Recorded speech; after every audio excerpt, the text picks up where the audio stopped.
Hello everyone, I hope you all are doing really good today.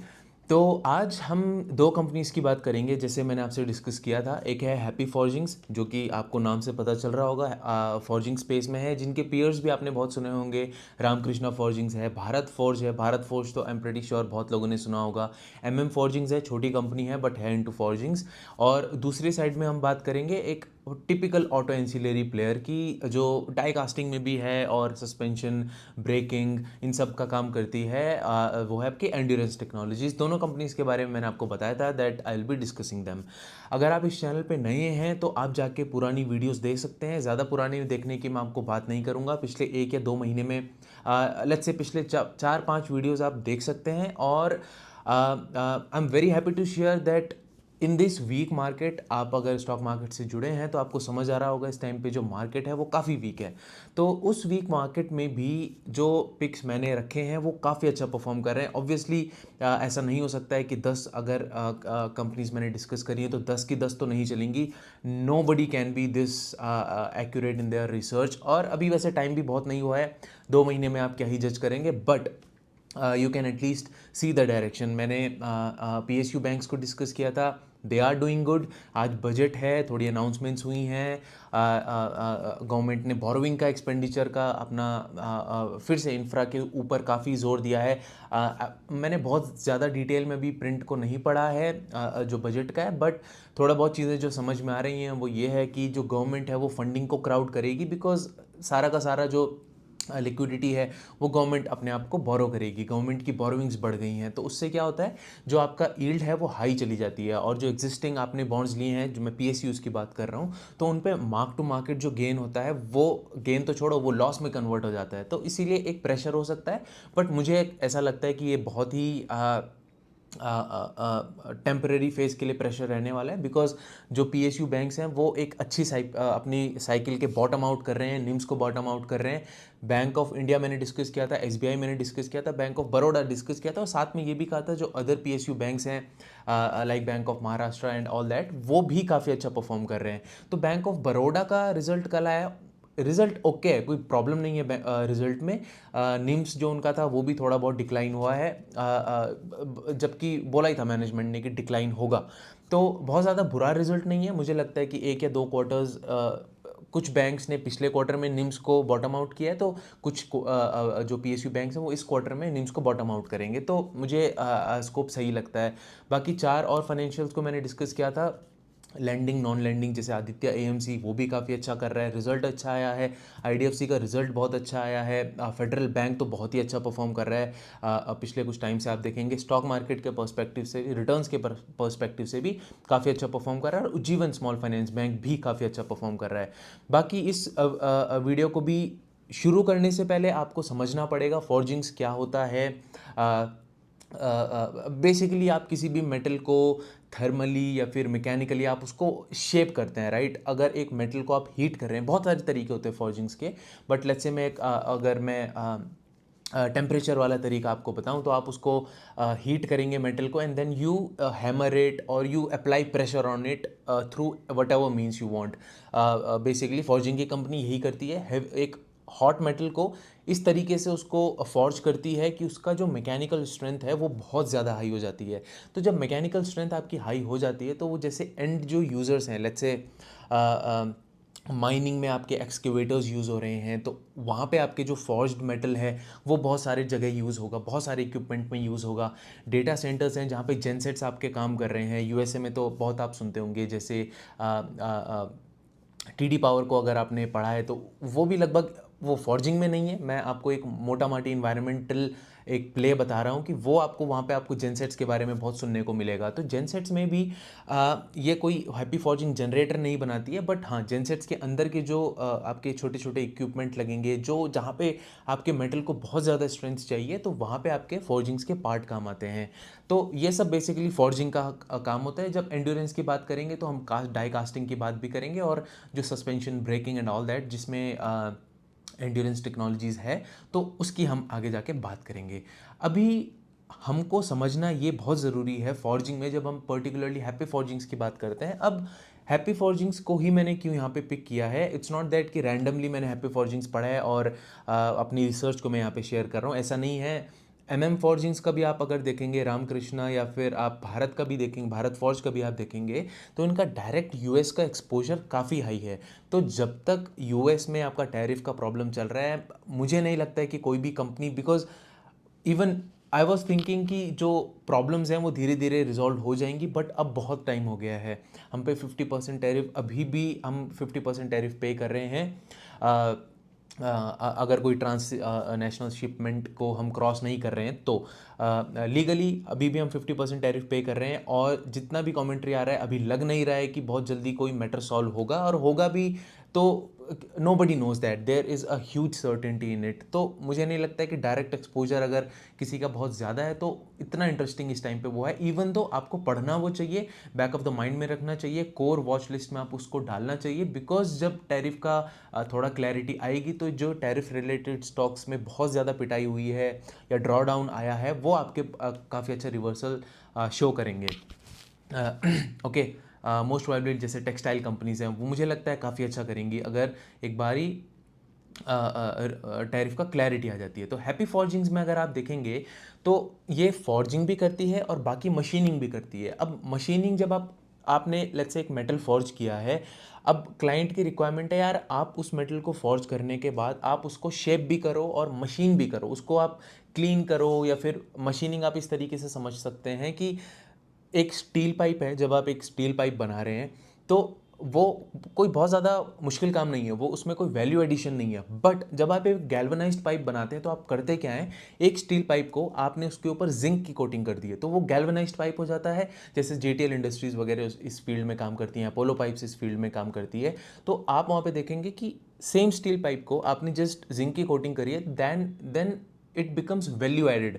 तो जब आप एक फॉर्ज्ड मटेरियल को, फॉर्ज्ड मेटल को आप उसकी मशीनिंग करते हैं, उसको अच्छे से क्लीन करके एकदम जैसा ही स्पेसिफिकेशन आपके एंड क्लाइंट ने मांगा है, उस एंड क्लाइंट की स्पेसिफिकेशन के हिसाब से आप उस मेटल को फॉर्ज करने के बाद मशीन करते हैं, तो आपके जो रियलाइजेशन है वो बढ़ जाता है।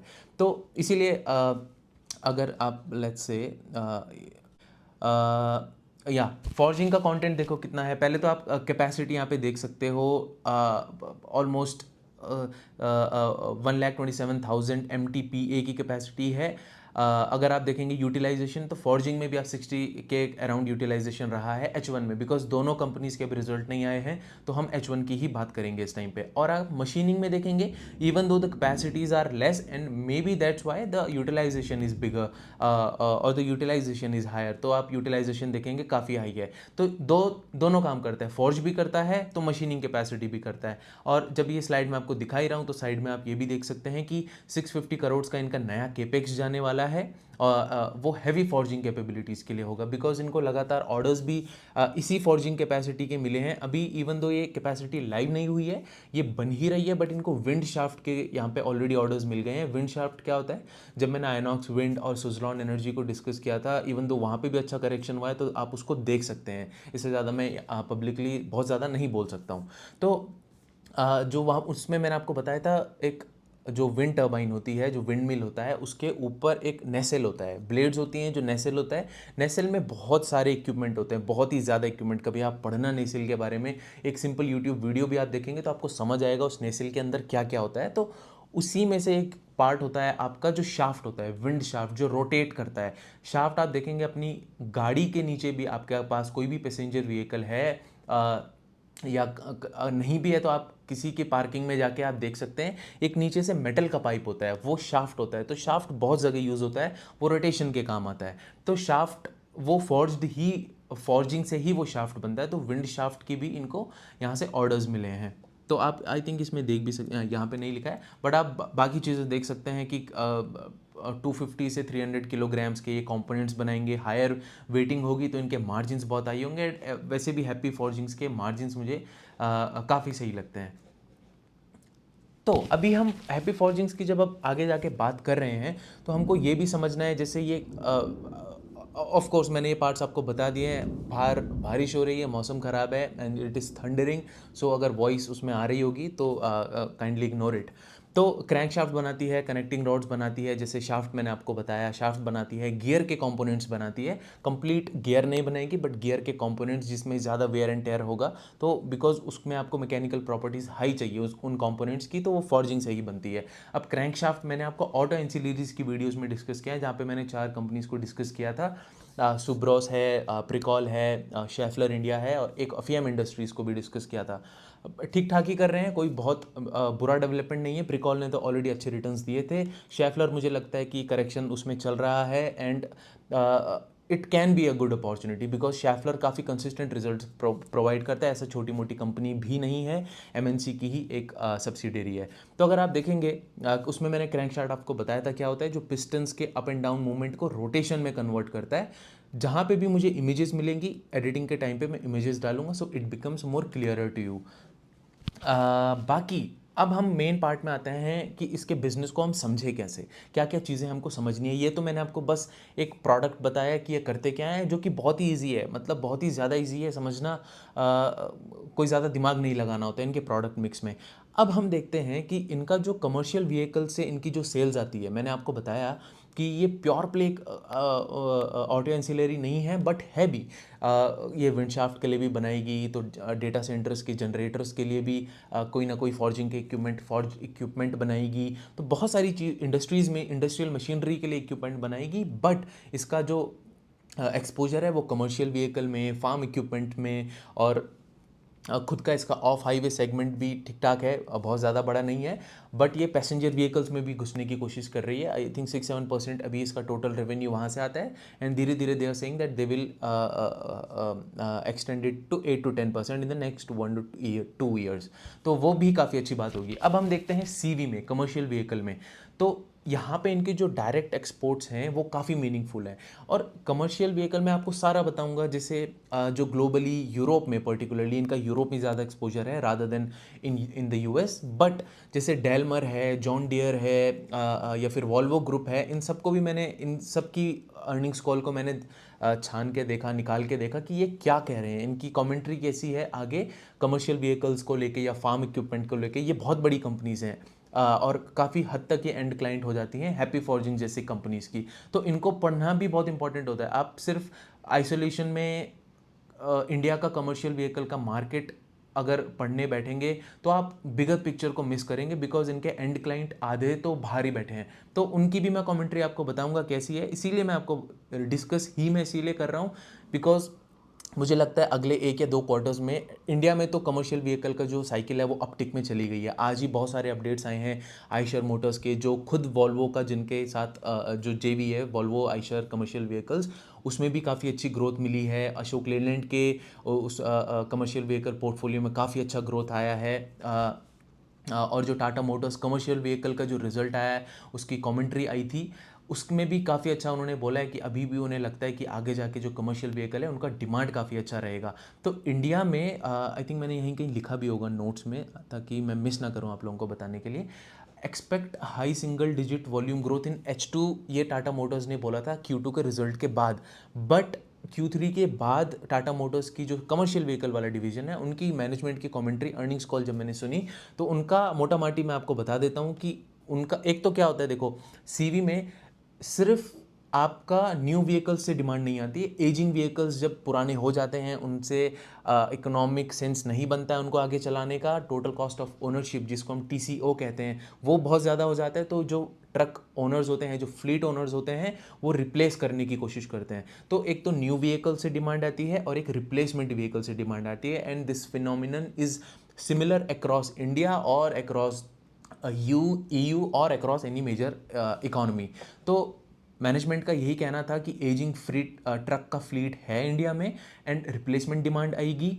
टोटल टोटल कॉस्ट ऑफ जो ओनरशिप है दैट इज़ गेटिंग बेटर। जो फ्लीट यूटिलाइजेशन है, ट्रांसपोर्टेशन की जो प्रॉफिटेबिलिटी है that is also getting better, because GST rate cut हुआ है तो एंड कंज्यूमर में भी जो फ्रेट का डिमांड है वो ज़्यादा बढ़ गया है। अब उससे क्या होता है, जब आपका जो फ्लीट ओनर्स हैं if they are making good amount of money, good amount of margin, तो वो क्या करते हैं अपनी फ्लीट को एक्सपैंड करते हैं जब तक साइकिल चलती है। अब ये साइकिल को आपको समझना बहुत ज़रूरी है। जब आप मार्केट में बहुत साल, एटलीस्ट 8 से 10 साल टिकेंगे तो आपको समझ आएगा। जब आप 2 से 3 साइकिल्स देख लेंगे तो आपको समझ आएगा ये चीज़ हमेशा नहीं है। अभी कमेंट्री बहुत पॉजिटिव सुनाई दे रही है। फ्लीट का यूटिलाइजेशन बढ़ गया है, प्रॉफिटेबिलिटी बढ़ गई है, but over a period of time जब ये साइकिल अपना पीक से होके, टाइम लगेगा उसमें उसमें हमको खेलने का भी पूरा टाइम मिलेगा इस साइकिल को, हमको कैसे प्ले करना है। बट जब साइकिल रिवर्स होगी उसके साइंस भी आपको देखने पड़ेंगे। फ्लीट यूटिलाइजेशन कम हो जाएगा, प्रॉफिटेबिलिटी कम हो जाएगी, डिमांड कम हो जाएगी। ये सब आपके जो साइंस होते हैं अभी ये पॉजिटिव डायरेक्शन में हैं, तो यहाँ पे हम एटलीस्ट इन सब में एक खेल कर सकते हैं, प्ले कर सकते हैं। और आपको पता ही है लाइक कैपेक्स की जो एक्टिविटी है अब तो बजट के बाद वो और बढ़ेगी। राइट, अब हो सकता है H1 में ना आए लेकिन H2 में कहीं ना कहीं तो जब गवर्नमेंट ने डिक्लेयर किया है that we are increasing our capital expenditure, then they will have to follow suit and they will have to spend। तो उसकी वजह से भी जो ट्रक का डिमांड है वो बढ़ेगा। तो आयशर, एक मैं आपको अपडेट्स की बात कर देता हूँ। अगर मैं आयशर मोटर्स की बात करूँ तो 25% उनका जंप आया है YOY। ये रिजल्ट नहीं आया आयशर मोटर्स का, ना ही अशोक लेलैंड का रिजल्ट आया है। ये हर महीने जो इनके अपडेट्स आते हैं उनका ये अपडेट है, तो मैं आपको बता रहा हूँ विच इज़ वेरी गुड। आपको समझ रहे हैं कि आप 25% डिमांड, 25% ग्रोथ आया है आयशर मोटर्स के व्हीकल्स में, जो VECV है इनका, वॉल्वो आयशर कमर्शियल व्हीकल। बाकी अशोक लेलैंड में भी अगर आप देखेंगे तो 45% से इंक्रीज़ हुआ है medium and heavy commercial vehicle trucks का। ये सब मैं इमेजेस डाल दूंगा तो उसमें आपको टेंशन लेने की ज़रूरत नहीं है। बसेस में उनका इतना अच्छा नहीं परफॉर्म रहा है, लेकिन बस का कोई फ़र्क ज़्यादा पड़ता नहीं है। बाकी जो लाइट कमर्शियल व्हीकल्स हैं वो भी 33% आपके इंक्रीज़ हुए हैं, विच इज़ वेरी गुड। तो क्लियरली हमको समझ आ रहा है यहाँ पे कि जो कमर्शियल व्हीकल है at least from Indian perspective after the GST rate cut यहाँ पे काफ़ी अच्छा इंप्रूवमेंट आया है। तो जब जब कमर्शियल व्हीकल में इंप्रूवमेंट आएगा, of course it is no brainer, बहुत ही सिंपल चीज़ है, जब जब कमर्शियल व्हीकल्स बढ़ेंगे तो जिनकी एंसिलरीज कंपनीज हैं वो भी अच्छा करेंगी। एटलीस्ट अगर हम डायरेक्टली यहाँ पे आके नहीं बोल सकते हैं कि अच्छा करेंगी, तो हम ये समझ सकते हैं कि इनको अच्छा करना चाहिए। The probability for a company like Happy Forgings to do very good in these circumstances gets very high. And by the way, standard disclaimer, this is not a buy or sell recommendation. ये सेबी का standard disclaimer है, मुझे आके बोलना पड़ता है हर बारी, this is not a buy or sell recommendation. वैसे भी मैं यहाँ पे आपको डिटेल में चीज़ें समझाने की कोशिश कर रहा हूँ। बाकी जब थोड़ा मैं डिटेल यहीं पे दे देता हूँ, जब हम एंड्योरेंस को बात करेंगे, एंड्योरेंस की बात करेंगे तो ये आपको काम आएगी वहाँ पे। हीरो मोटोकॉर्प का भी अगर आप, आज ही इनके सबकी मीडिया रिलीज आई है, अपडेट आया है, तो अगर आप जैन का देखेंगे तो 26% YOY ग्रोथ आया है इनके वॉल्यूम का। So that is again a very good sign. अगर आप TVS मोटर्स का देखेंगे तो 29% YOY जंप आया है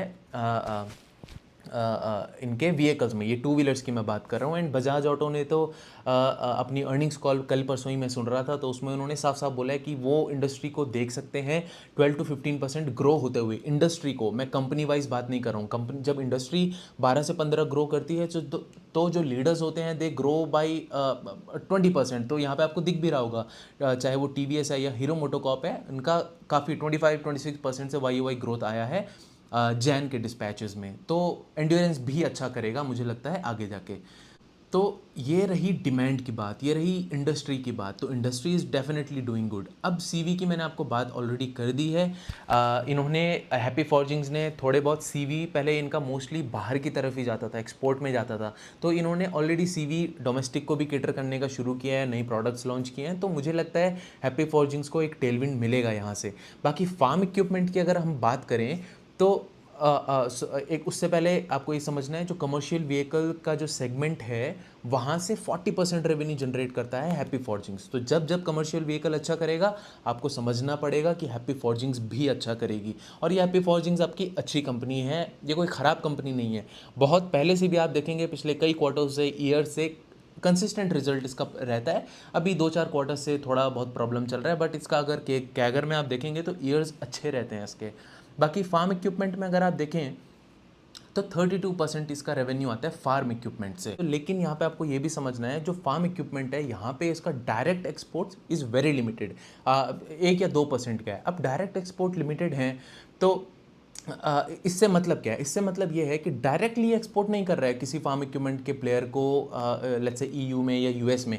ये क्या करता है, ये इंडिया में ही किसी एंटिटी को अपना प्रोडक्ट बना के देगा देगा और वो एंटिटी आगे जाके एक्सपोर्ट करेगी, तो वो कहीं ना कहीं डीम्ड एक्सपोर्ट में आ जाता है। ठीक है, तो लेकिन इसका डायरेक्ट एक्सपोर्ट लिमिटेड है। आई एम नॉट सेइंग कि डीम्ड एक्सपोर्ट या इनडायरेक्ट एक्सपोर्ट्स आप उसको कह सकते हैं। तो इनडायरेक्ट एक्सपोर्ट का कंटेंट इसका फिर भी यहाँ पे हाई है। अभी ये क्या कर रहे हैं कि डायरेक्टली ही बात करने की कोशिश कर रहे हैं फार्म इक्विपमेंट के प्लेयर्स को। ऑब्वियसली इन्होंने नाम नहीं लिया है, बट ये डायरेक्टली कह रहे हैं कि हम क्लाइंट से, एंड क्लाइंट से बात कर रहे हैं और we are trying to get into direct exports to.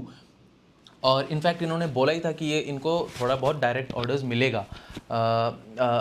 इन्होंने आई थिंक Q2 में बोला था कि they were working with 2 very large OEMs for sometimes they have got their approvals for high HP tractors। High HP tractors की जब मैं बात करता हूँ, हाई हॉर्स पावर ट्रैक्टर्स की, तो यहाँ पे जो इनके मार्जिन का रियलाइजेशन होगा वो ज़्यादा होगा, बिकॉज उनको हैवी वेट का फॉर्जिंग का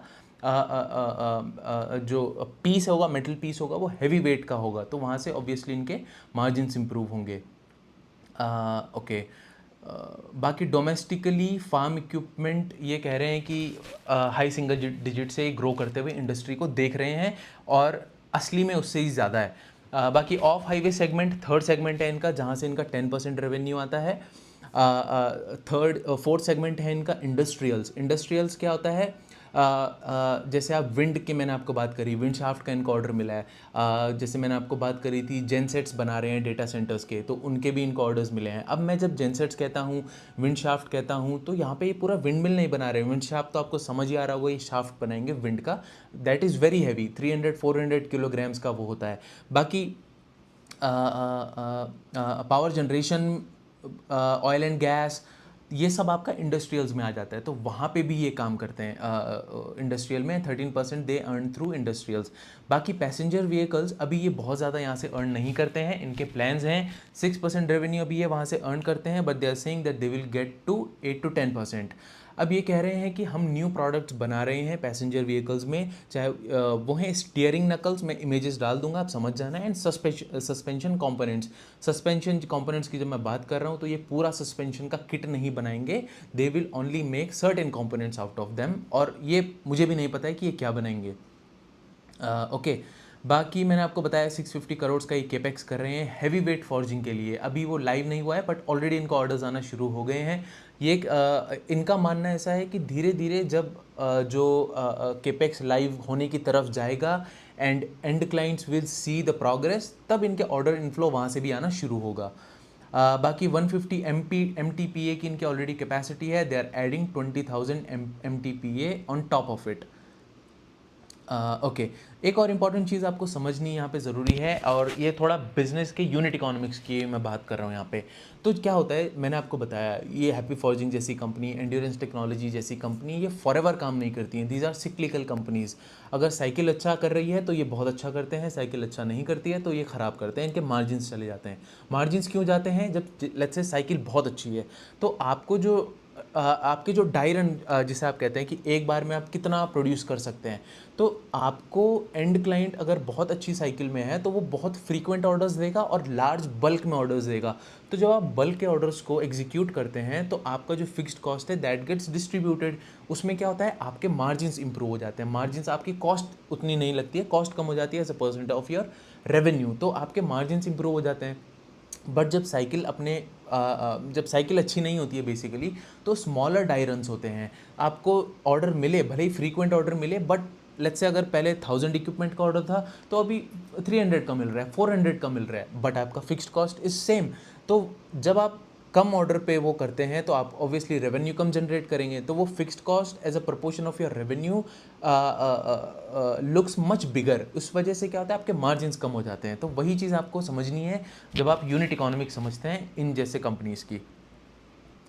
ओके अब ये ऑफ हाईवे सेगमेंट में जर्मन कंपनीज के साथ काम करने की बात कर रहे हैं, वेरी लार्ज एक्सेल प्रोग्राम्स।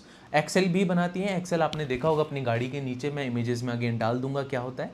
तो जब आप ऑफ हाईवे व्हीकल्स की बात करते हैं जैसे जेसीबी वगैरह, एक्सकेवेटर्स वगैरह, लोडर्स वगैरह, तो वहाँ पे जब आप देखेंगे उनके एक्सेल्स के साइज़ बहुत बड़े होते हैं। सो आई एम नॉट श्योर कि किस जर्मन कंपनी की ये बात कर रहे हैं, लेकिन जब ये कह रहे हैं लार्ज एक्सेल्स में काम करेंगे और अगर सब कुछ ठीक रहता है तो वो ऑब्वियसली वो आपको तभी पता चलेगा जब आप कंटिन्यूसली इस कंपनी को फॉलो करेंगे, फॉलो थ्रू करेंगे इनकी कमेंट्री पे कि ये कैसा कर रहे हैं।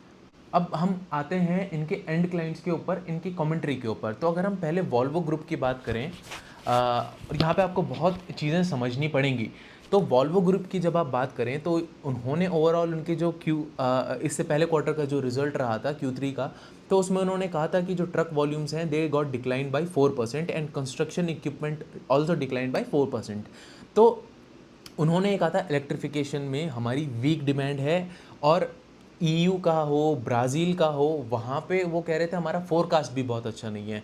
ईयू का इसीलिए अच्छा नहीं है क्योंकि ईयू अगर आपको एक्सपोर्ट करता था, आपको पता है ईयू और यूएस के बीच में इस टाइम पे बहुत टेंशन चल रहा है। रीजंस कोई भी हों उसमें मैं नहीं जाऊँगा बिकॉज ये मैक्रो का क्लास नहीं है, जियोपॉलिटिक्स का क्लास नहीं है। तो उनका बीच में जो भी टेंशन उनका चल रहा है उस वजह से एक्सपोर्ट्स में उनका बहुत प्रॉब्लम आ रहा है। इवन दो जो उन्होंने डील साइन करी थी वो बोलते हैं कि बहुत अच्छी कोई डील तो थी नहीं। तो इस वजह से क्या है, डिमांड का बहुत ज़्यादा ऊपर नीचे हो गया है। अनसर्टेनिटी जहाँ पे भी आती है वहाँ पे वो चाहे किसी फ्लीट ओनर के पास पैसा है तब भी वो सोचेगा कि लेट्स से मैं थोड़ा अपनी इन्वेस्टमेंट को डिले करता हूँ, let just see this uncertainty go away, पहले वेट करते हैं इस अनसर्टेनिटी को ख़त्म होने का। तो ब्राज़ील में अगेन ईयू का प्रॉब्लम मैंने आपको बताया क्या है, बिकॉज एक्सपोर्ट्स ख़राब हो रहे हैं तो वहाँ पे डिमांड नहीं आ रही है। ब्राज़ील में ऑलरेडी इंटरेस्ट रेट बहुत हाई हैं तो वहाँ पे डिमांड का जो प्रॉब्लम है वो इस वजह से आ रहा है।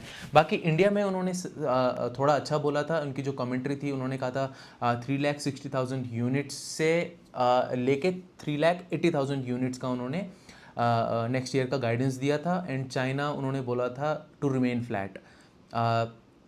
ओके, अब लेकिन दूसरा अच्छी बात ये थी कि जो इनका बुक टू बिल रेशियो है, बुक टू बिल रेशियो क्या होता है कि जब आपकी जो ऑर्डर बुक है और जो आपने बिल किया, इनवॉइस किया, वो कितना है। अगर आपका 100 से ऊपर है तो उसका मतलब आपने ऑर्डर बुक ज़्यादा अंदर लिया, ऑर्डर इनफ्लो आपके पास ज़्यादा था, और जो आपने सर्विस किया, जो डिलीवरी करी वो कम थी। तो आइडियली अच्छा हमेशा यही होता है कि आपका जो order book to bill ratio है वो 100 से ऊपर रहे, या अगर आप होल नंबर्स में देख रहे हैं तो 1 से ऊपर रहे, तभी आपका अच्छा होता है।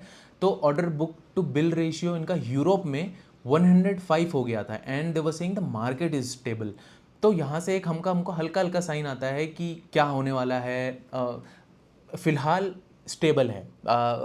जितनी जगह मैं और भी कमेंट्री पढ़ रहा हूँ, आगे हम देखेंगे जैसे जॉन डियर की भी अगर हम बात करते हैं, जैसे जॉन डियर अमेरिका की कंपनी है, नॉट फ्रॉम ईयू। तो आप देखेंगे ये इन्होंने साफ साफ बोला row farmers are facing challenges and used equipment continue to decline but still a constraint to purchasing new machinery. मैंने आपको जैसे बताया था जब साइकिल अच्छा वर्क नहीं करती है तो जो ट्रक ओनर्स होते हैं, फ्लीट ओनर्स होते हैं, वो कोशिश करते हैं अपनी यूज्ड इक्विपमेंट जो है, ये जो यूज्ड मशीनरी है या फिर जो यूज्ड व्हीकल है, उससे आप ज़्यादा से ज़्यादा उसको स्वेट करें, उससे ज़्यादा से ज़्यादा आप काम लें और डिले करते हैं नए परचेज करना। तो वही चल रहा है इस टाइम पे। बट उन्होंने ये चीज़ भी बोली, strong crop use and consumption with new trade agreements and growing demand for biofuels and supportive government payments support potential upside. ये कमेंट्री है, मेरा इसमें कोई ओपिनियन नहीं है। मुझे नहीं पता how to look at this commentary with 100% accuracy. तो मैं यहाँ पे आप आके प्रिटेंड नहीं करने वाला हूँ कि इस स्टेटमेंट का मतलब क्या है। मैं जैसे कमेंट्री आई है मैं आपको बता रहा हूँ, आप अपने हिसाब से उस कमेंट्री को इंटरप्रेट कर सकते हैं।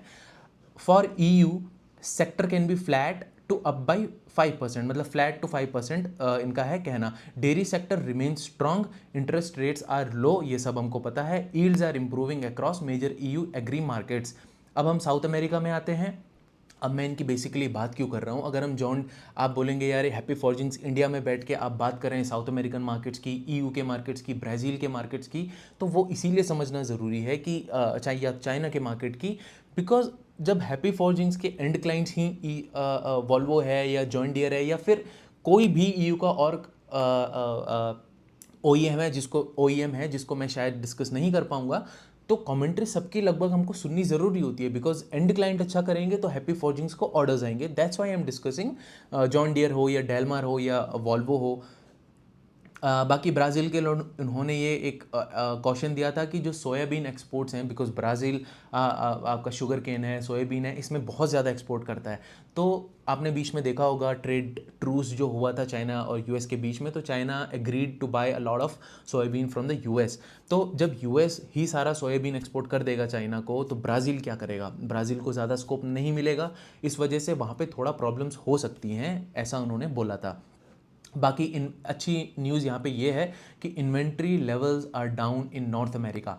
और आई थिंक डेलमार के मैनेजमेंट ने बोला या किसी के मैनेजमेंट ने ये बोला था कि नॉर्मली जो फ्लीट का जो मार्केट होता है, फ्रेट का जो मार्केट होता है, वो 1 से 1.5 साल तक, अगर बैड साइकिल में जा रहा है तो 1 से 1.5 साल तक उसकी बैड साइकिल होती है, ज़्यादा से ज़्यादा 2 साल तक। बट इस बारी क्या हुआ, टैरिफ की वजह से और भी अनसर्टेनिटीज़ की वजह से ये जो साइकिल है वो 3 साल तक एक्सटेंड हो गई है। जो ये बैड साइकिल है जिसको आप बोलेंगे, जो नीचे की तरफ ये जो साइकिल जा रही है, इसको एक्सटेंड होते होते 3 साल हो गए हैं। एंड ये आप कह रहे हैं, कमेंट्री बेसिकली ऐसी आ रही है कि आज नहीं तो कल, इस नहीं तो नेक्स्ट क्वार्टर, नेक्स्ट नहीं तो उसके नेक्स्ट क्वार्टर, धीरे धीरे चीज़ें यहाँ से इंप्रूव होंगी, नीचे जाने का ज़्यादा स्कोप बचा नहीं है अब।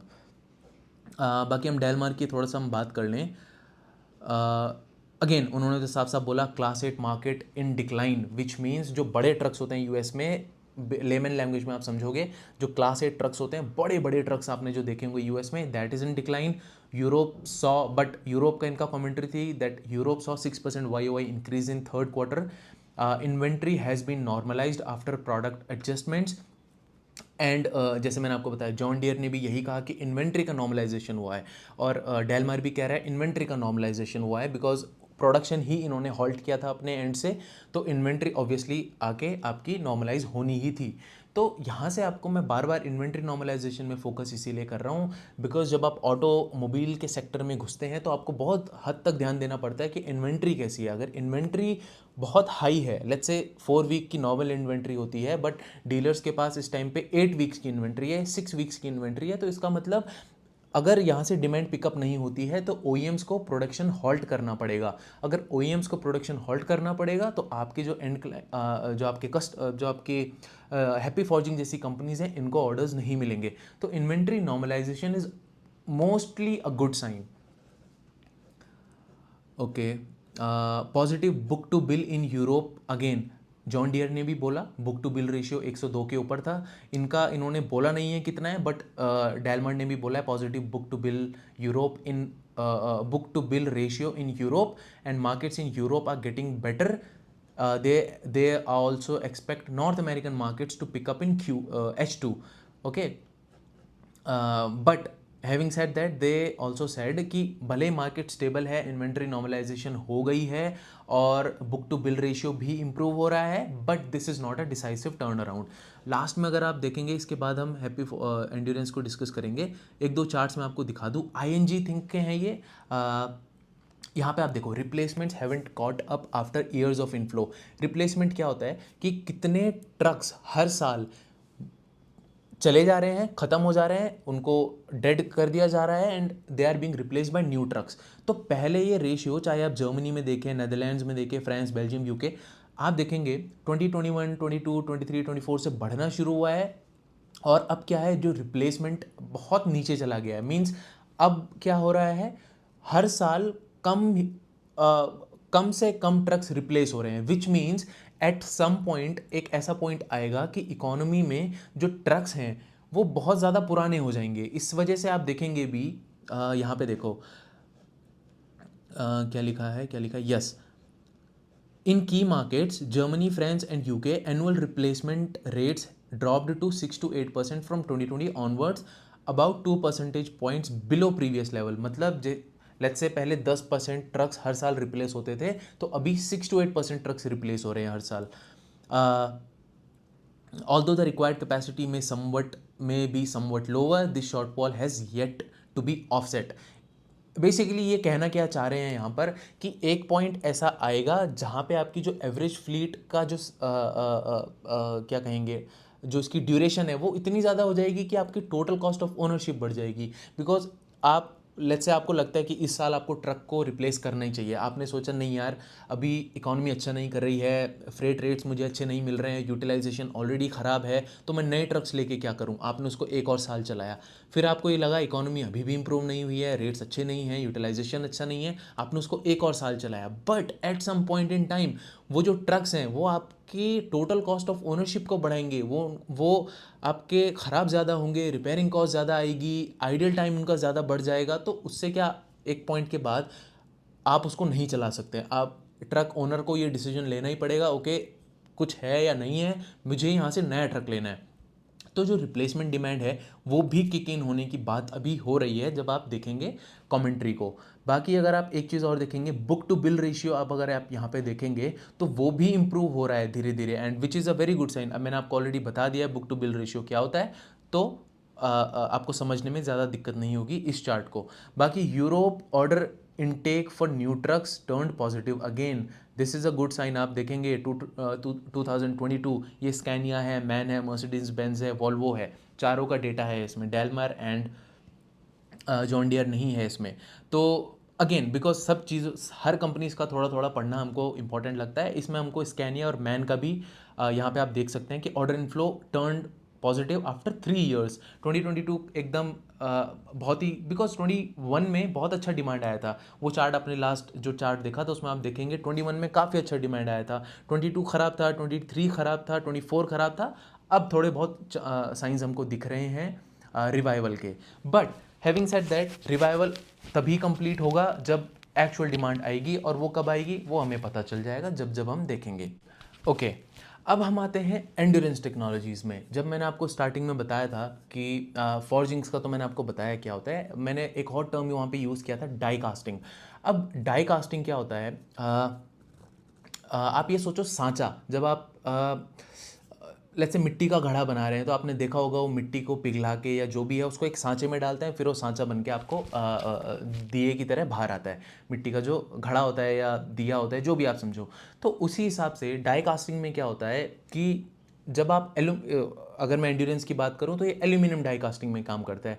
एल्यूमिनियम को मेल्ट करते हैं और डिफरेंट डिफरेंट शेप्स में कास्टिंग करते हैं उसकी, और उस हिसाब से प्रोडक्ट आगे बनाते हैं. ये इनका एक पोर्शन है. This is not their complete business model. मैं धीरे धीरे समझाऊंगा ये करते क्या है.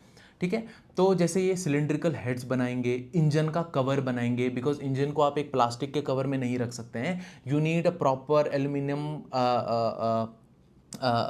Cover to basically protect your engine, और जितने भी इंजन के कंपोनेंट्स हैं वो उसके अंदर आएंगे. ट्रांसमिशन में जितने भी कंपोनेंट्स होते हैं वो उसके अंदर आएंगे. तो ट्रांसमिशन की हाउसिंग भी ये बनाते हैं. अब जब मैं यहाँ पे ट्रांसमिशन की बात कर रहा हूँ तो आप उसको पावर सेक्टर से कंफ्यूज मत करना कि पावर जनरेशन फिर पावर ट्रांसमिशन फिर power distribution. That is not it. भले ही यहाँ पर ये पावर ट्रांसमिशन की ही बात कर रहे हैं, बट बहुत छोटे स्केल पे. अगर आप कार की बात करें तो आपके इंजन से, मोटर से जो पावर आएगी, फिर आपके गियर बॉक्स में जाएगी, फिर आपके एक्सल्स में जाएगी, जो बेसिकली शाफ्ट से एक्सल में जाएगी, फिर टायर्स में जाएगी, राइट.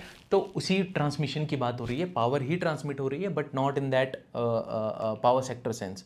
तो गियर बॉक्स की हाउसिंग ये बनाते हैं, ट्रांसमिशन की हाउसिंग ये बनाते हैं, इंजन कवर ये बनाते हैं, सिलेंड्रिकल हेड्स ये बनाते हैं. तो ये है इनका डाई कास्टिंग का काम. बहुत तरीके की चीज़ें करते हैं, मैं थोड़े बहुत एग्जांपल्स आपको दे रहा हूँ. बाकी सस्पेंशन में भी ये काम करते हैं.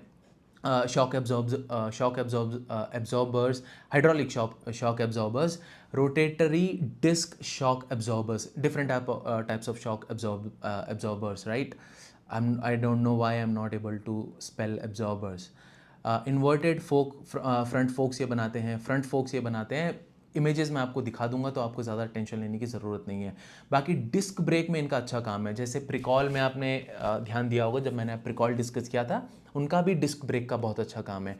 अब यहाँ पे क्या है, डिस्क ब्रेक की जब हम बात करते हैं तो यहाँ से अपॉर्चुनिटीज़ बहुत ज़्यादा है, बिकॉज गवर्नमेंट ने ABS मैंडेटरी कर दिया है। इवन दो थोड़े बहुत डिस्कशंस अभी चल रहे हैं OEMs के साथ या ऑटो एंसिलरीज के साथ, कंप्लीट आउटकम नहीं आया है, बट हम फिलहाल जो न्यूज़ है वो यही है कि कंपलसरी हो गया है ABS। तो ABS और ड्रम ब्रेक्स पुराने होते थे, ABS नया है जिसमें डिस्क ब्रेक लगते हैं। तो डिस्क ब्रेक की भी ये फैसिलिटीज़ खोलेंगे, लेकिन ड्रम ब्रेक्स को ये बंद नहीं करेंगे, बिकॉज अगर आप लेट्स से ABS आपका कंपलसरी हो भी जाता है तो फ्रंट के टायर पे आपका डिस्क ब्रेक लगेगा which is compatible with ABS, but पीछे के टायर में आप ड्रम ब्रेक लगा सकते हैं वहाँ पे, क्योंकि आपके ABS की रिक्वायरमेंट कंपलसरी नहीं है, तो पीछे आपका ड्रम ब्रेक लग सकता है। तो डिस्क ब्रेक की असेंबली ये बनाते हैं, ABS ये बनाते हैं, ड्रम ब्रेक की असेंबली ये बनाते हैं। तो अभी देखेंगे किस हिसाब से करते हैं काम, बट यहाँ से क्या है कि प्रिकॉल भी अच्छा कर सकता है और एंड्योरेंस टेक्नोलॉजीज़ भी अच्छा कर सकती है, बिकॉज अगेन अगर ABS मैंडेटरी हो गए तो आपको जो आगे के टायर हैं वहाँ पे आपका डिस्क ब्रेक लगना ही लगना है, and you need capacities for them for those brakes. अब इन्होंने एक्चुअली Q2 में आके बोला था कि we will see if manufacturers will still prefer single channel ABS। Single channel ABS again सिर्फ आगे वाले टायर में ABS, अब वो देखेंगे सिंगल चैनल होता है या OEMs आके इनको, लेट्स से बजाज TVS आके इनको बोलता है कि नहीं हम तो डुअल चैनल ही करेंगे अपनी गाड़ियों में, तो देखेंगे किस हिसाब से काम करता है। ऐसा भी हो सकता है लेट्स से 150cc के ऊपर ये डुअल चैनल ABS लगाएं, या फिर उससे नीचे 125cc के रेंज में ये सिंगल चैनल से ही काम करेंगे। तो we will have to see, but in any case यहाँ से डिमांड आ सकता है, ठीक है। बाकी ट्रांसमिशन में ये काम करते हैं, again don't not confuse this with power transmission. Parts used in transferring power from engine two wheels and part inside the gear box and clutch systems, तो उसमें भी ये काम करते हैं। एग्जाम्पल्स क्लच असेंबली हो गया, gear box housing, transmission housing, clutch components. इनका क्या है, इन्होंने एक नई टेक्नोलॉजी अडॉप्ट करी है, एडलर टेक्नोलॉजी। मैं आपको दिखा देता हूँ एक सेकेंड। यस, आप लास्ट में देखेंगे तो ये देखो यहाँ पे इन्होंने लिखा है, एक सेकेंड बस। यस, तो commercial production of our Adler technology assist and slip APTC clutch commenced in Q2 FY26। तो इनके अलग ये क्लच असेंबली की टेक्नोलॉजी है एडलर, तो ये उस पर काम कर रहे हैं। बाकी आप और जब मैंने स्लाइड दिखाई दी है तो पॉज करके आप और अपडेट्स भी देख सकते हैं, आपको समझ आएगा, अच्छा लगेगा। थोड़ा बहुत आपको नॉलेज यहाँ से भी मिल जाएगी। बाकी और एक में which is I think Aurangabad industrial city, तो वहाँ पे इन्होंने मशीन्ड कास्टिंग्स के लिए एक प्रोजेक्ट सेटअप कर रहे हैं 4 व्हीलर के लिए, even for the non automotive side. और दूसरा एक इनका अलग से सेगमेंट है, इनके बहुत डिस्पैरेट सेगमेंट हैं। डिस्पैरेट मतलब आपको लिंक समझ शायद ना आए दो सेगमेंट्स के ऊपर, बट हैविंग सेड दैट अगर सेगमेंट है वहाँ से पैसे जनरेट कर रहे हैं तो दिक्कत ही क्या है। बाकी ये लिथियम आयन बैटरी का एक प्लांट बना रहे हैं पुणे में।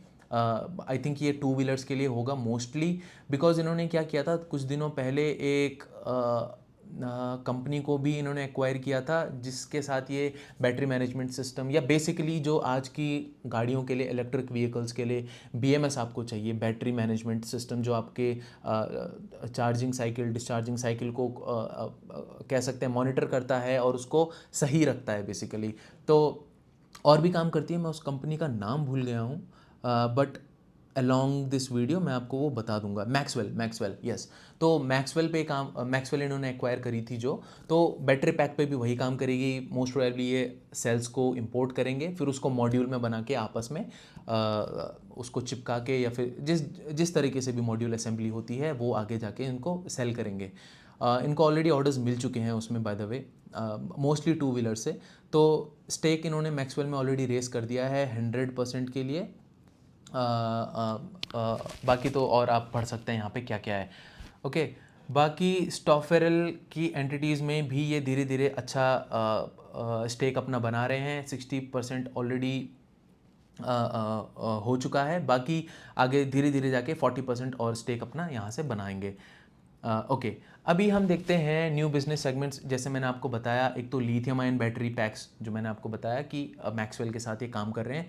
सोलर डैम्पर्स बिकॉज सोलर की इतनी डिमांड है, इवन तो सोलर की कंपनीज, सोलर ईपीसी की कंपनीज हों, ये बहुत ज़्यादा अच्छा नहीं कर रही हैं इस टाइम पे, because of fears of over capacity. वो तो खैर उसको ओवर कैपेसिटी से जो रिस्क होता है वो सेल डेवलपर्स को या मॉड्यूल डेवलपर्स को होता है।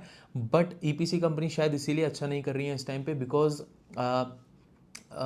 जितने स्पीड से इन्होंने कंस्ट्रक्ट किए हैं सोलर फार्म्स या विंड फार्म्स भी, उतना अभी अप्रूवल नहीं मिला है ट्रांसमिशन का। अब ट्रांसमिशन लाइंस नहीं बैठी हैं तो आप को एक टाइम के बाद अपने प्रोजेक्ट को हॉल्ट करना पड़ेगा, बिकॉज वहाँ पे आप इलेक्ट्रिसिटी जनरेट करके कुछ वहाँ पे डीजेनाइट नहीं करेंगे, आपको ट्रांसमिट ही करनी है। अब ट्रांसमिशन का अप्रूवल नहीं मिला है। कई बार हम देखते हैं पावर ग्रिड की कमेंट्री हो या अदानी एनर्जी सॉल्यूशंस की कमेंट्री हो, राइट ऑफ वे का इशू, जो राइट ऑफ वे में जो इश्यूज आते हैं वो अभी भी बहुत ज़्यादा हैं। तो इस वजह से मुझे लगता है, because evacuation capacity is not in line with the developments in the solar farms, तो मुझे लगता है कि यहाँ पे थोड़ा प्रोजेक्ट्स को रोकना पड़ेगा। और उससे तो आपको पता है, अगर प्रोजेक्ट रुकेगा, बाय द वे अगर रुकता है कई कई कंपनीज़ का, तो that is definitely never good news. बाकी एल्यूमिनियम फॉर्जिंग्स भी ये बनाते हैं, एंड आफ्टर मार्केट में भी इनका है। आप एक चीज़ और देखेंगे कि आफ्टर मार्केट में बहुत सारी कंपनीज बहुत अच्छा कर रही हैं। आफ्टर मार्केट में बहुत फोकस भी बहुत सारी कंपनीज का है, बिकॉज मार्जिन्स वहाँ पे बहुत अच्छे हो जाते हैं जब आप आफ्टर मार्केट में जाते हैं। तो आई थिंक परसों ही मैं जैसे बजाज ऑटो की कमेंट्री सुन रहा था, बहुत ही मतलब उनका जो आफ्टर मार्केट का जो सेगमेंट है वो काफ़ी अच्छा उनके लिए मार्जिन को प्रोटेक्ट करके रखता है ड्यूरिंग बैड टाइम्स।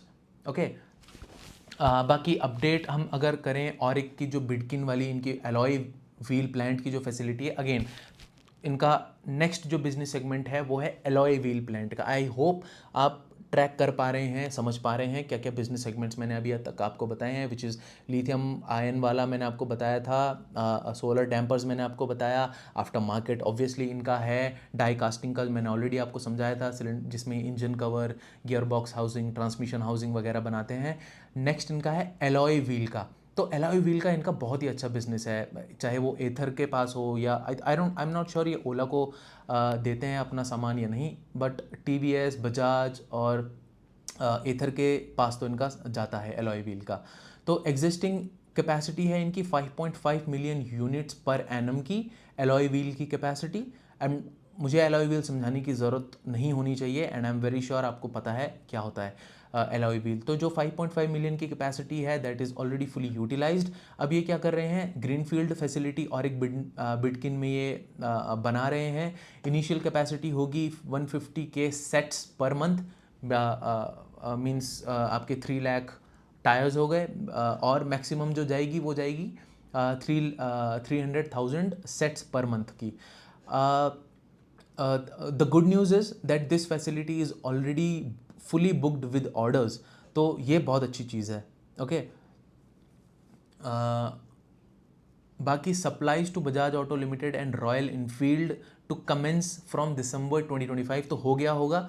अभी जब ये आएंगे तो बताएंगे उसके अपडेट क्या है। सुजुकी के लिए ये कह रहे हैं Q1 FY27, जो Q4 के बाद क्वार्टर आएगा तो वहाँ से इनके लिए ऑर्डर्स उनको सप्लाई करेंगे।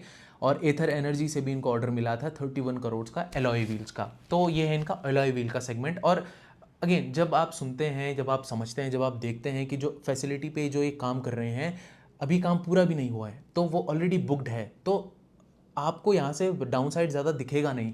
जैसे ही मैंने आपको हिंडेल्को में भी बताया था, जो उनका यूएस का ऑपरेशंस है, जो वो काम कर रहे थे यूएस के ऑपरेशन पे, एक प्लांट जो बना रहे थे aluminium, it was not smelting, basically aluminium cans के लिए जो वो बना रहे थे, तो वो ऑलरेडी फुली बुकड थी। और एल्यूमिनियम खैर पूरे मेटल ने ही अच्छा परफॉर्म किया है, तो हिंडेल्को को पॉइंट आउट करके कोई ज़्यादा ब्रेवरी पॉइंट्स नहीं मिलने वाले हैं। बट हिंडेल्को को जब मैं डिस्कस कर रहा था, बिकॉज उस टाइम पे आप अगर देखेंगे, रीजनिंग यही थी कि उतना मेटल अवेलेबल नहीं है, चाहे वो आप चाइना के स्मेल्टर्स हों या इंडिया के स्मेल्टर्स हों, उतनी अवेलेबिलिटी नहीं है, डिमांड ज़्यादा है एल्यूमिनियम की।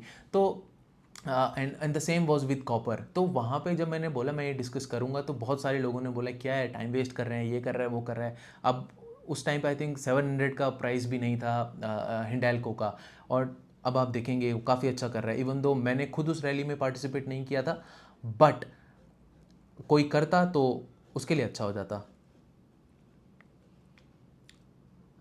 बाकी ब्रेकिंग सिस्टम का अगर हम देखेंगे तो ब्रेकिंग सिस्टम में भी ये काम करते हैं, इसीलिए मैंने कहा था ये थोड़ा ऑटो एंसिलरी ज़्यादा हो जाता है। और जब टू व्हीलर की साइड को आप देखते हैं इंडस्ट्री को, तो जैसे ही टू व्हीलर अच्छा करेगी इस कंपनी को भी अच्छा करना है। मतलब the likelihood for this company to do better increases when the auto when the two wheeler industry does very good, which it is doing good at this point in time. तो ABS में अगर आप देखेंगे तो इनकी total capacity है, ABS मैंने आपको बताया, ABS, drum brake, disc brake क्या होते हैं मैंने आपको बताया। ABS is compatible with disc brakes, और ड्रम ब्रेक आपके पहले तो यूज़ होते थे, अब वहीं यूज़ होंगे जहाँ पे, जैसे पीछे वाले टायर में जहाँ पे आपको ज़्यादा, रियर व्हील में जहाँ पे आपको ज़्यादा एबीएस की रिक्वायरमेंट नहीं है। तो 640,000 यूनिट्स पर एनएम की इनकी एबीएस की कैपेसिटी है। Out of this 400,000 units of single channel ABS capacity is fully utilised. Single channel ABS capacity जब मैंने आपको ऑलरेडी बताया, जहाँ पे सिर्फ आगे वाले में डिस्क ब्रेक होता है और एबीएस होता है। Out of the balance 240,000 units which is for dual channel, मतलब आगे भी आपका एबीएस होगा पीछे भी एबीएस होगा, विच ऑटोमेटिकली मीन्स दोनों साइड डिस्क ब्रेक यूज़ होंगे। सो अगेन 640K की इनकी कैपेसिटी है, 400,000 उसमें से ऑलरेडी फुली यूटिलाइज है सिंगल चैनल के लिए। Out of the balance 240K which is for dual channel, the first OEM SOP has commenced in 3Q and the second OEM is likely to commence in 4Q FY26। तो मतलब 3Q का हमको पता चल जाएगा कौन OEM था इस रिजल्ट के बाद, और 4Q में हमको पता चल जाएगा 4Q के रिजल्ट के बाद। ओके, और जो ट्रेडिशनल ब्रेक का इनका बिजनेस है, इन्होंने सिविल वर्क स्टार्ट कर दिया है चेन्नई में डिस्क ब्रेक बनाने के लिए, including master cylinders, callipers, brake discs and brake hoses. ये बेसिकली आपका बैकवर्ड इंटीग्रेशन की साइड में हो गया। एक कंप्लीट किट को बनाने के लिए जो जो चीज़ें चाहिए उस पर भी ये काम करेंगे। तो अगेन मार्जिन इंप्रूवमेंट की थोड़ा हम वहाँ पे स्कोप रख सकते हैं, बहुत, लेकिन बहुत ही कम बेसिस पॉइंट्स में होगा, बट अगेन बेसिस पॉइंट्स का इंप्रूवमेंट भी इंप्रूवमेंट होता है। रिस्क अगर हम देखेंगे, आई होप ये चीज़ें आपको बहुत अच्छे से समझ आई होंगी। मैंने अपनी तरफ से आपको इंडस्ट्री का ब्रेकअप दिया है, आपको ये भी मैंने आपको आगे समझाया है कि जब अब जॉन डियर का रिजल्ट आएगा, वॉल्वो का आएगा, बिकॉज इंडियन कंपनीज तो आप देखते ही हैं, and I am pretty sure आप बहुत स्मार्ट हैं, आपको पता है चाहे वो टू व्हीलर है या फोर व्हीलर है या कमर्शियल है, वो किस हिसाब से परफॉर्म कर रहा है। नो, आपको डेटा ढूंढने में भी ज़रूरत नहीं, ज़्यादा दिक्कत नहीं होगी। But having said that, happy forging जैसी कंपनी का बिजनेस मोटा माटी बहुत हद तक बाहर से आता है, तो आपको वहाँ पे जैसे डेलमार है, स्कानिया है, मैन है, मर्सिडीज बेंज है, जॉन डियर है, वॉल्वो, ये सब आपको देखना पड़ेगा, बहुत ज़्यादा कुछ जाता नहीं है। जो कंपनीज इंडिया में हैं, जो ट्रांसक्रिप्ट उनकी आती है, अगर आप वो पढ़ते हैं तो आपको इन कंपनीज को पढ़ने में भी कोई दिक्कत नहीं होनी चाहिए। जस्ट जो इंग्लिश यहाँ यूज़ होती है, जो वर्डिंग्स यहाँ यूज़ होती है, वहीं पे वो यूज़ होती है, तो इट इज़ मोर और लेस सिमिलर।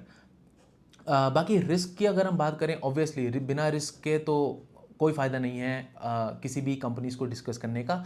तो जो फर्स्ट शिफ्ट मुझे लगता है जो रिस्क का, ये टेल रिस्क भी हो सकता है, टेल एंड का रिस्क भी हो सकता है, but having said that risk तो है, बिकॉज क्या है, डेडिकेटेड फ्रेट कॉरिडोर्स बन रहे हैं। उस वजह से क्या होगा, अगर जो ट्रांसपोर्टेशन अभी मोटा माटी रोड ट्रांसपोर्टेशन बहुत होता है, बट उसके बाद हो सकता है कि जो ट्रांसपोर्टेशन का बल्क है या जितना भी अभी ट्रांसपोर्टेशन होता है उसका 10 से 20% भी अगर ट्रेन्स की तरफ चला गया तो मे बी फ्रेट की डिमांड में थोड़ा बहुत प्रॉब्लम्स हो सकती हैं। So you have to keep this in mind also. And CV industry में तो आपको समझ आता है कि अगर लोअर देन एक्सपेक्टेड ग्रोथ रही तो ऑब्वियसली प्रॉब्लम होगा, इंडस्ट्री सफ़र करेगी तो इन कंपनीज को भी सफ़र करना पड़ेगा, तो वो भी चीज़ आपको देखनी है। बट फिलहाल जो मैंने अभी आपको जनवरी के अपडेट्स बताए हैं, चाहे वो कमर्शियल व्हीकल के हों, टू व्हीलर के हों, दे आर प्रिटी गुड। अभी ऐसा नहीं लग रहा है कि प्रॉब्लम आएगी। इवन जो कमेंट्री आ रही है मैनेजमेंट की, जैसे टाटा मोटर्स सीवी की, कोई प्रॉब्लम नहीं है एज सच। तो अभी फ़िलहाल नहीं है, बट देखते हैं आगे कैसा होता है। बजट के बाद मार्केट आज काफ़ी गिरा है, आई एम नॉट श्योर कब बढ़ेगा, कैसे बढ़ेगा, बिकॉज मैंने बहुत हद तक अभी बजट को नहीं देखा है।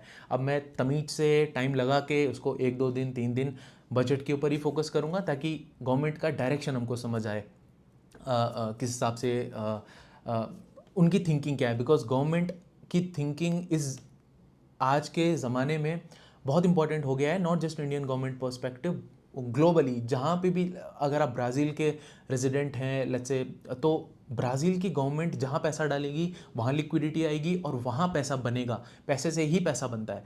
तो हमको गवर्नमेंट की थिंकिंग को डिकोड करना पड़ेगा, अच्छे अच्छे एनालिसिस को आप पढ़ो, अच्छे अच्छे इकोनॉमिस्ट्स को आप पढ़ो, तो उनकी थिंकिंग से आपको समझ आएगा ओके गवर्नमेंट की ये थिंकिंग है, गवर्नमेंट यहाँ पैसा डाल सकती है, so you will be better prepared in your analysis, in your research, to position yourself before the liquidity comes in or even during the liquidity comes in through across those segments।